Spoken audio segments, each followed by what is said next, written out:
اللہ تمہاری اولاد کے بارے میں تم کو ارشاد فرماتا ہے کہ ایک لڑکے کا حصہ 2 لڑکیوں کے حصے کے برابر ہے،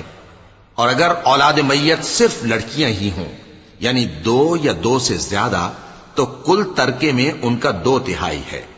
اور اگر صرف ایک لڑکی ہو تو اس کا نصف ہے، اور میت کے ماں باپ کا یعنی دونوں میں سے ہر ایک کا ترکے میں 6واں حصہ ہے، بشرطے کہ میت کی اولاد ہو، اور اگر اولاد نہ ہو اور صرف ماں باپ ہی اس کے وارث ہوں تو 1/3 ماں کا حصہ ہے، اور اگر میت کے بھائی بھی ہوں تو ماں کا 6واں حصہ ہوگا۔ اور یہ تقسیم ترکہ میت کی وصیت کی تعمیل کے بعد جو اس نے کی ہو یا قرض کے ادا ہونے کے بعد جو اس کے ذمے ہو عمل میں آئے گی۔ تم کو معلوم نہیں کہ تمہارے باپ دادوں اور بیٹوں اور پوتوں میں سے فائدے کے لحاظ سے کون تم سے زیادہ قریب ہے؟ یہ حصے اللہ کے مقرر کیے ہوئے ہیں اور اللہ سب کچھ